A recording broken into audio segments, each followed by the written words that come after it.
तो लीजिए प्यारे विद्यार्थियों, आ चुका है आपका प्री बोर्ड परीक्षा कक्षा 12वीं का भूगोल विषय का पूरा क्वेश्चन पेपर और इसका पूरा सॉल्यूशन। जी हाँ प्यारे विद्यार्थियों, यहाँ पर आज मैं आपको पूरा का पूरा प्री बोर्ड परीक्षा 2025 कक्षा 12वीं का भूगोल विषय का पूरा क्वेश्चन पेपर हल सहित बताने वाला हूँ। तो इसलिए प्यारे विद्यार्थियों, आप सब लोगों से रिक्वेस्ट है कि आप लोग यहाँ से इस वीडियो को पूरा ध्यान से देख कर जाइएगा, ताकि प्यारे विद्यार्थियों आपको पूरा का पूरा क्वेश्चन पेपर विद सॉल्यूशन के साथ में समझ में आ सके। जी हाँ प्यारे विद्यार्थियों, प्री बोर्ड परीक्षा 2025 का पेपर है जो कि कक्षा 12वीं का भूगोल विषय का। और देखिएगा यहाँ पर आपके पेपर को हल करने के लिए 3 घंटे का समय आपको दिया जाएगा और पूर्णांक आपका होगा 70 अंकों का। तो यहाँ से आप सब लोग इसको देख लें और पूरे पेपर को समझ भी लें। इसी प्रकार का पूरा पेपर होगा आपसे परीक्षाओं में जो कि पूछा जाएगा। और देखिएगा इसके बाद में आप सब लोग यहाँ से निर्देशों को पढ़ लेना अच्छी प्रकार से। और देखिएगा इसके बाद में यहाँ से आपके पेपर की शुरुआत होती है। चलो मैं आपको एक एक क्वेश्चन के आंसर अच्छी प्रकार से बता देता हूँ।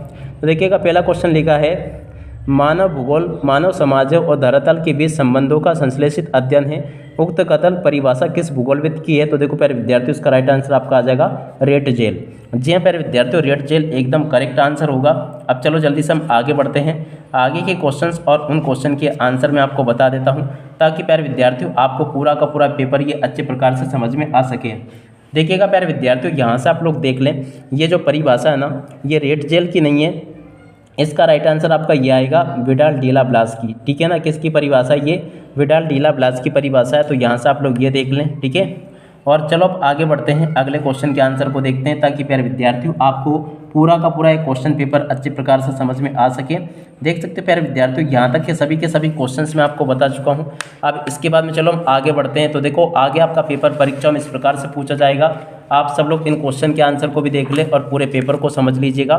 यहाँ पर आपसे क्वेश्चन पूछा है, निम्नलिखित में से कौन सा एक प्रतिकर्ष कारक नहीं है? तो देखो प्यारे विद्यार्थियों, इसका राइट आंसर आपका आ जाएगा चिकित्सा और शैक्षणिक सुविधा, इसका राइट आंसर होगा। ठीक है, अगला क्वेश्चन, निम्न में से कौन सी एक रोपण फसल है? तो देखो इसका राइट आंसर आपका रबड़ आ जाएगा। अगला क्वेश्चन पढ़ते हैं, सन 2011 की जनगणना के अनुसार भारत में प्रति वर्ग किलोमीटर जनसंख्या घनत्व है। तो देखो 382 व्यक्ति प्रति वर्ग किलोमीटर है। अगला क्वेश्चन पढ़ते हैं, देश में प्रयुक्त कुल जल का सबसे अधिक असमानुपात किस सेक्टर में? तो देखो सिंचाई सेक्टर में है। यहाँ से आपको सिंचाई सेक्टर लिख लेना है। अब अगला क्वेश्चन पढ़ते हैं। तो देखो आगे आपके पेपर में क्वेश्चन परीक्षा में इस प्रकार से पूछे जाएंगे, तो आप सब लोग इन क्वेश्चन को भी देख लें। और उसके बाद में देखो प्यारे विद्यार्थियों, आगे आपके पेपर में क्वेश्चन इस प्रकार से पूछे जाएंगे। प्रश्न नंबर 2 में आपसे रिक्त स्थान पूर्ति पूछी गई है। देखिएगा, बेंदा मध्य भारत की अबू जमाड़ क्षेत्र के जंगलों में रहता है। तो देखो यहाँ से आपको क्या लिखना, अबू जमाड़ यहाँ से आपको लिख देना। ठीक है, अब अगला क्वेश्चन पढ़ते हैं, किसी क्षेत्र विशेष में एक निश्चित समय अंतराल में जन्म और मृत्यु के अंतर से बढ़ने वाली जनसंख्या को उस क्षेत्र की जनसंख्या दर कहते हैं। तो देखो प्यारे विद्यार्थियों, यहाँ पर आपको जनसंख्या दर लिख देना है। अगला क्वेश्चन पढ़ते हैं, सोवियत संघ में सामूहिक कृषि को क्या कहा जाता है? कोल खोज कहा जाता है। तो यहाँ से प्यारे विद्यार्थियों आपको कोल खोज लिख देना है। अगला क्वेश्चन पढ़ते हैं, पहली संपूर्ण जनगणना भारत देश में सन 1881 में हुई थी। देखो प्यारे विद्यार्थियों, यहाँ से आपको 1881 लिख देना है। अगला क्वेश्चन पढ़ते हैं, भारत में बॉक्साइट का सबसे बड़ा उत्पादक राज्य कौन है? उड़ीसा। देखो प्यारे विद्यार्थियों, यहाँ से आपको उड़ीसा लिखना है। अगला क्वेश्चन, भारत का सड़क जाल विश्व का दूसरा सबसे बड़ा सड़क जाल है। देखो प्यारे विद्यार्थियों, यहाँ से आपको इस प्रकार से इनको लिख लेना है। और उसके बाद में देखो प्यारे विद्यार्थियों, आगे आपके पेपर में क्वेश्चन इस प्रकार से पूछे जाएंगे। प्रश्न नंबर 3 में प्यारे विद्यार्थियों आपसे जोड़ी पूछी गई है। जोड़ी के मिलान कैसे करना है?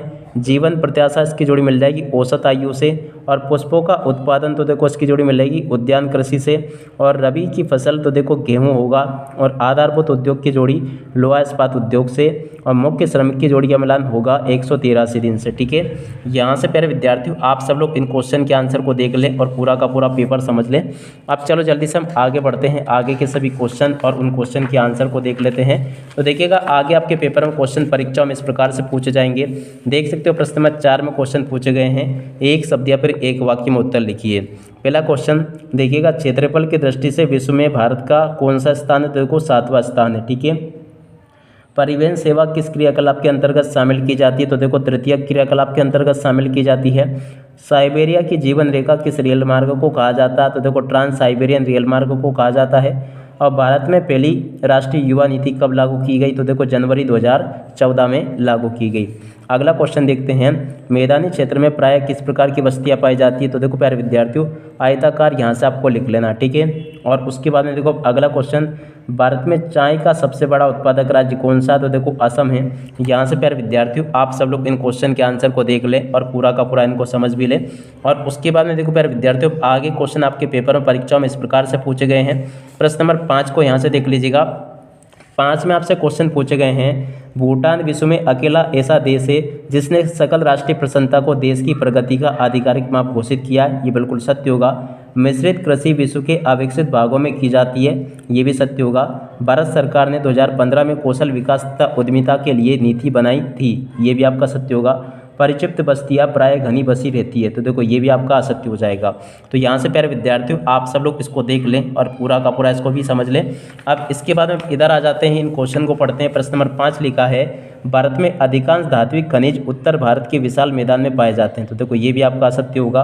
ब्रॉडगेज रेल लाइन में रेल की पटरी के बीच की दूरी 1.00 मीटर होती है, तो देखो ये भी आपका असत्य होगा, ठीक है। इस प्रकार से प्यारे विद्यार्थियों आप लोग देख लें और पूरे पेपर को समझ लें। यहाँ तक के प्यारे विद्यार्थियों आपको सभी क्वेश्चन के आंसर बता दिए। प्रश्न नंबर 6 ये लिखा है, मानव भूगोल किस प्रकार अन्य सामाजिक विज्ञानों से संबंधित है। मानव भूगोल के उपक्षेत्रों के नाम आपको बताने हैं। प्रश्न नंबर 7 ये लिखा है। और 8वां क्वेश्चन प्यारे विद्यार्थियों ये यहाँ पर आपको दिया गया है। यहाँ तक के सभी क्वेश्चंस के आंसर मैंने आपको बता दिए। और उसके बाद में चलो आगे बढ़ते हैं, आगे के क्वेश्चंस और उन क्वेश्चन के आंसर्स मैं आपको बता देता हूँ। देखिएगा यहाँ से आप सब लोग इन क्वेश्चन के आंसर को भी देख लें। प्रश्न नंबर 9 ये लिखा है। और उसके बाद में देखो प्रश्न नंबर 10 ये लिखा है। और प्रश्न नंबर 11 ये लिखा है। और 12वां क्वेश्चन ये यहाँ पर आपको दिया गया, ठीक है। यहाँ तक के सभी क्वेश्चंस मैंने बता दिए। प्रश्न नंबर 13 लिखा है, नमामि गंगे कार्यक्रम के उद्देश्य आपको बताने हैं। और थोक एवं फुटकर व्यापार में अंतर आपको बताना है। वाणिज्यिक पशुधन पालन के प्रमुख लाभ आपको बताने हैं। और भारतीय राष्ट्रीय जल नीति 2002 की कोई 3 मुख्य विशेषताएं आपको लिखनी है, ठीक है। यहाँ तक के सभी क्वेश्चन के आंसर आप लोग अच्छे से देख लीजिएगा।